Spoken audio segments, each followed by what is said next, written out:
नमस्ते, मैं हूं हमवीर सिंह। हमारे साथ हैं ठाकुर युवराज सिंह आलोक, जो किसानों के नेता हैं, राष्ट्रीय महासचिव हैं जय जवान जय किसान लोक शक्ति संगठन के। सर, कैसे हैं आप?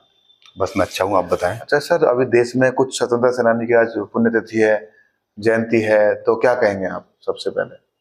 देखिए, महान स्वतंत्रता सेनानी खुदीराम बोस और पूर्व राष्ट्रपति डॉक्टर राजेंद्र प्रसाद जी की जयंती है। जयंती पर उनको भावभीनी श्रद्धांजलि देता हूँ। और ठाकुर मेजर ध्यानचंद, उनकी पुण्यतिथि है। वो हमारे व्यक्तिगत रूप से पूर्वज हैं, रिश्तेदार भी हैं जी। तो उनकी पुण्यतिथि पर उनको मैं नम्र श्रद्धांजलि देता हूँ, सभी देशवासियों की तरफ से, अपने संगठन की तरफ से। जी। हाल ही में सर, अभी देश में जो चल रहा है, अब प्रदूषण को लेकर बहुत ज्यादा दिक्कत चल रही है। दिल्ली एनसीआर में वायु प्रदूषण, सांस लेने में दिक्कत आ रही है।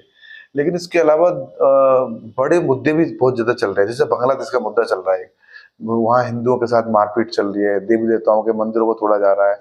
लेकिन ना पक्ष का ना विपक्ष का, एक पड़ोसी देश है और हिंदू भारत में बहुत ज्यादा संख्या में है, कुछ बांग्लादेश में। तो आपको नहीं लगता कि सरकार को और विपक्ष को कुछ एक्शन लेना चाहिए? देखिए, विरोधी दलों ने, क्योंकि उनके मनभेद रहे हैं, अभी जो सत्ता में है, मतभेद तो देखा जाए, जी। बटोगे तो कटोगे। जी। ये इतिहास इसका प्रमाण है, मुगलों के शासन का, अंग्रेजों के शासन का। आप पिछले 2000 वर्ष का इतिहास अगर देख लें तो ये सब जो है थोड़ा कहने में अजीब सा लग सकता है, लेकिन सत्य ये है कि आप संगठित रहेंगे तो ठीक रहेंगे, आप संगठित नहीं रहेंगे तो आपके आने वाली पीढ़ियां और आज भी आपका बट्टाधार हो जाना है। बांग्लादेश में आप देख रहे हैं, बांग्लादेश में किस तरीके से हिंदुओं के साथ अत्याचार हो रहा है। संसद भी वहां मौन है, संविधान भी वहां मौन है, पुलिस प्रशासन भी वहां मौन है, प्रजातंत्र भी वहां पर मौन है। और जो हिंदू बचे कुचे हैं, जो बचे कुचे हिंदू हैं, जो ठीक हैं, जिनको दिक्कत नहीं हो रही है, वो भी अपने हिंदू साथियों के लिए मौन है जी। वो भी खुद नहीं कुछ बोल रहे, विरोधी दल भी कुछ नहीं बोल रहे, सत्ता वाले भी कुछ नहीं बोल रहे। तो आपके बगल में ही बांग्लादेश है। आप देखिए कि वहां जिस तरीके से हिंदुओं की आबादी घटी है, अगर ये अल्पसंख्यक जो हमारे हिंदुस्तान में है उनके प्रति वहां कुछ हो जाता, तो वहां अल्पसंख्यक हिंदू हैं तो आप ये बड़ा शोर कर देते। अब सांप्रदायिक वो लोग माने जाते हैं जो इनके पक्ष में बोल देते हैं। अगर यहाँ की सरकार हिंदुओं पक्ष में कुछ बोलेगी तो सांप्रदायिक का तमगा लगा देते हैं तथाकथित जो कुछ लोग हैं। जी। तो वहां जो बांग्लादेश में हो रहा है, मैं यहाँ की सरकार से निवेदन करूंगा, प्रधानमंत्री जी से, कि बिना किसी पक्षपात के, बिना किसी पूर्वाग्रह के और बिना किसी भय के, सांप्रदायिकता का तमगा लग जाएगा, बिना किसी वोट बैंक के लालच के, वहां पर एक्शन लें और बांग्लादेश की सरकार के प्रति अपना विरोध प्रदर्शन करें। अभी 4 दिन पहले हमारा दल, जनसत्ता दल लोकतांत्रिक, जी, राजा भैया के आदेश पर, गोपाल भैया के नेतृत्व में, बांग्लादेश की जो एम्बेसी है दिल्ली में, वहां हमने अपना विरोध प्रकट कर दिया था 4-5 दिन पहले ही। जी। जिस दिन से शुरुआत हुई है, 10 बजे से 12 बजे तक हम वहां पर सारे एकत्रित हुए, दिल्ली एनसीआर के लोग, और वहां अपना विरोध प्रकट कराया। तो यहाँ की जनता को भी, यहाँ के विरोधी दलों को भी, सत्ता में जो बैठे हुए हैं उनको भी विरोध प्रकट करना चाहिए। आज वहां हो रहा है, कल को पाकिस्तान, सारे में फिर यहाँ शुरू हो जाएगा। जहाँ पे हिंदूवादी संगठन या हिंदू कुछ कम हो गए हैं जी, वहां ये विरोध ज्यादा हो रहा है अल्पसंख्यकों के द्वारा। और यहाँ हिंदुस्तान में आप जो अल्पसंख्यक हैं वो अपना आनंद में हैं, उनको कोई दिक्कत नहीं है। यही चिंता थी उस समय सरदार पटेल की।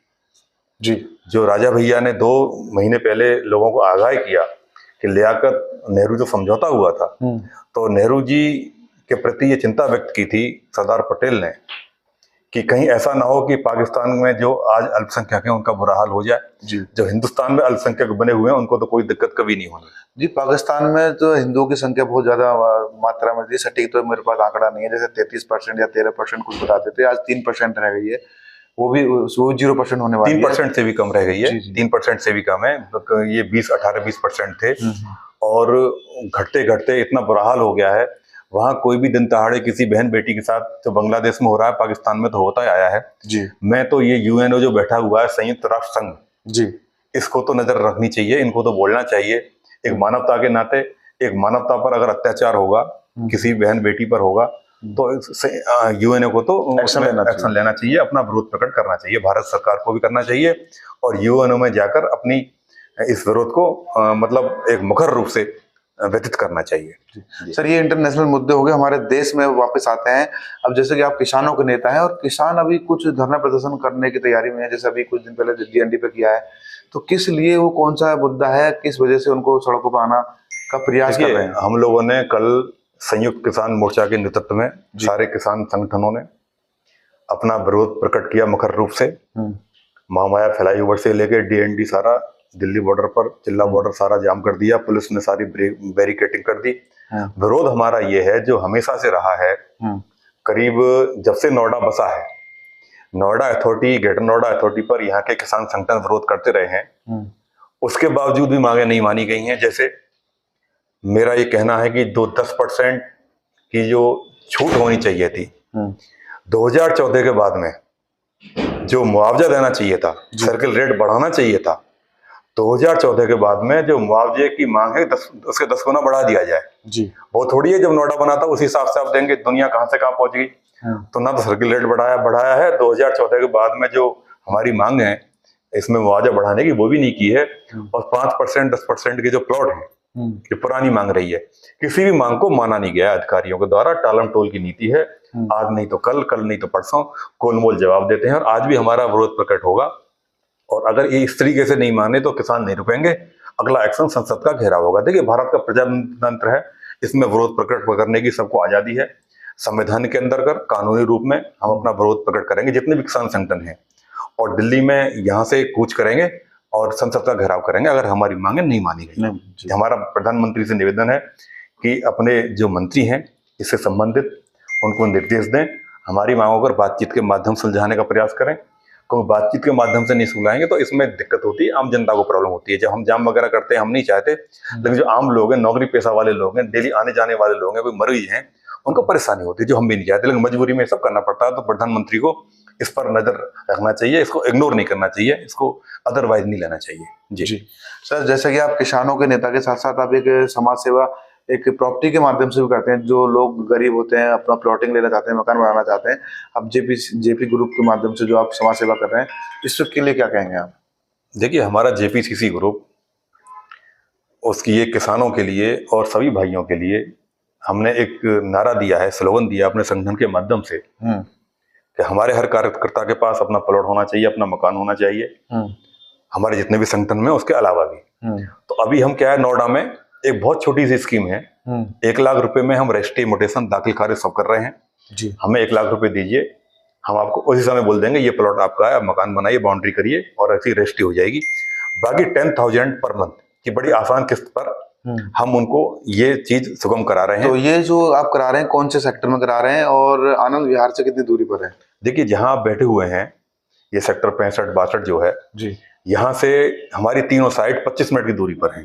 अच्छा, चाहे धूमानीपुर ले लें, लाल कुआं के पास दादरी रोड पर, बादलपुर के अपोजिट, चाहे आप सेक्टर 80 ले लें, चाहे बिसरख ले लें, चाहे ककरा ले लें। हमारी नोएडा में 4 साइड हैं जो 1 लाख की किस्त पर हैं। बाकी झाझर में, रोपड़ा झाझर रोड पर हमने अभी करीब 250 बीघे जमीन खरीदी है जी, उसकी रजिस्ट्री हमारे लिए हो गई है। वहां हमने 32,500 का रेट रखा है, 32,500 रुपए प्रति गज जी, यानी 100 गज का प्लॉट हम 32.5 लाख में दे रहे हैं। एयरपोर्ट की बाउंड्री से 2.5-3 किलोमीटर की दूरी पर है जी। और करीब वहां 20% हमारा सेल भी हो गया है। तो वहां के आसपास के लोगों से भी निवेदन करूंगा कि झाझर के आसपास किसी का सपना है, देखिए हमारा चीज और औरों की चीज में सबको मैं गलत नहीं कह रहा, लेकिन हमारा काम बिल्कुल साफ है, स्वच्छ है और आगे तक चलने वाला है। कोई धोखा नहीं, कोई गलत चीज नहीं, क्योंकि वहां पे काफी लोग इस तरीके के हैं जी, जो गलत तरीके से लालच में पैसा फंसा देते हैं, फिर पीछे पीछे लगे रहते हैं। तो हमारी जो सोसाइटी उमंग सिटी 1, उमंग सिटी 2, शिव शक्ति विहार, कृष्णा विहार, गोल्डन सिटी करके जो बसा रहे हैं अभी जेवर के आसपास, टप्पल अलीगढ़ हाईवे पर जी, वो उधर चल रही है। वहां पर 38,500 का 36,000 का रेट है और उमंग सिटी में 15,000 का रेट है। झाझर में जो है हमारे 32,500 का रेट रखा हुआ है। तो वहां के लोगों से मेरा निवेदन रहेगा आपके चैनल के माध्यम से कि आगे आएं, क्योंकि अब मार्च के एंड में या दिसंबर आपका अप्रैल में एथोराइज पहली फ्लाइट प्रधानमंत्री के माध्यम से उड़ने वाली है। 15-20 दिन से 1 महीने से वहां डेली ट्रायल चल रहा है, 3-4 फ्लाइट डेली आ रही हैं, जा रही हैं, लेकिन एथोराइज जो होगा वो मार्च के एंड में, अप्रैल में हो जाएगा। तो एक साथ वहां रेट बहुत ज्यादा बढ़ जाएंगे। माफियाओं का, भूमाफियाओं का गर्व चल रहा है। हमारे तरफ भी चल रहा है, और उनसे सब सचेत रहें, कच्चे लालच में ना पड़ें, हमसे जुड़ें। अगर आपको बना हुआ विला चाहिए, बना हुआ फ्लैट चाहिए, 2 BHK, 3 BHK, 4 BHK, पूरी बिल्डिंग फ्लोर चाहिए, उसके रेट वो भी हमारे पास अवेलेबल हैं। हमारे पास 5 स्टार 3 स्टार फार्म हाउस भी हैं, 1 करोड़ से लेकर 10 करोड़ तक का फुल फर्निश करके दे रहे हैं। मतलब निजी तबके से लेके प्रधानमंत्री की जो आवास योजना है उससे हमें थोड़ा सा प्रभावित हो गए, उसमें कुछ कमियां थी, उनको ठीक करके हमने 1-1 लाख रुपए का लोगों को किया है। इसमें ड्रॉ की स्कीम भी निकाली गई है, किसी को अगर ड्रॉ निकल गया तो उसको ये जो अमाउंट उसने दिया उसी में फ्री हो जाएगा, आगे उसे अमाउंट देना नहीं है जी। जिनको नहीं ड्रॉ निकलेगा उनको 10,000 रुपए की पर मंथ की बड़ी आसान किस्त है, लेकिन रजिस्ट्री हम 1 लाख पर ही कर देंगे जी, इस तरीके का है। और अभी संगठन में हमने कल, जैसा आप पूछ रहे थे, देखिए कुछ लोगों को संगठन में विस्तार किया है अपने संगठन का जी। एक मंजू सिंह है, गाजियाबाद से समाज सेविका है जी। अलग अलग संगठनों से जुड़ी हुई हैं, पिछले 10-12 साल से हमारे साथ हैं।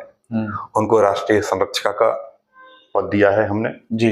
एक हमारी रिया सिंह है, माई ठाकुर हैं, उनके हस्बैंड IAS हैं जी। और वो दिल्ली कमिश्नर की बेटी हैं। उनको हमने यहाँ पे पश्चिम उत्तर प्रदेश का महिला मोर्चा का प्रेसिडेंट बनाया है जी। और भी कई नाम हैं, तो इसलिए संगठन का विस्तार भी किया है। दुबई में रहते हैं हमारे एक साथी, उनको हमने IT सेल का प्रेसिडेंट नियुक्त किया है ऑल ओवर इंडिया का जी। और मीडिया में भी जिम्मेदारी दी है। तो 10-12 लोगों को हमने कल जिम्मेदारी दी है, उसका नियुक्ति दी है, उसका विस्तार किया है। तो मैं अभी सभी अपने साथियों से, युवा साथियों से निवेदन करूंगा, आह्वान करूंगा कि हमारे संगठन में आए, किसानों का भी भला हो, जवानों का भी भला हो। जय जवान जय किसान, हिंदुस्तान जिंदाबाद। और प्लॉट भी लें, मकान भी लें, अपना जो रेंट देते हैं, रेंट तो चला जाता है बेकार, जी, रेंट से बच जाता है, रेंट से बचें और आसान किस्तों में मकान लें। और अंत में जितने भी ये आज मैंने 3-4 जो नाम गिनाए, अभी 2 दिन पहले ठाकुर महेंद्र प्रताप सिंह की पुण्यतिथि निकली है जी, और आज 2 जो महान हमारे स्वतंत्रता सेनानी रहे हैं उनकी पुण्यतिथि है, खुदीराम बोस की, डॉक्टर राजेंद्र प्रसाद पूर्व राष्ट्रपति की। उनको सादर श्रद्धांजलि व्यक्त करता हूँ। और ठाकुर मेजर ध्यान सिंह की आज पुण्यतिथि है, उनको भी सादर श्रद्धांजलि व्यक्त करता हूँ जी। धन्यवाद। जय हिंद। धन्यवाद। तो ये आज के हमारे खास मेहमान ठाकुर युवराज सिंह आलोक जी। फिर हम किसी खास मुद्दे पर बात करने के लिए देखने में बोले face to face media next.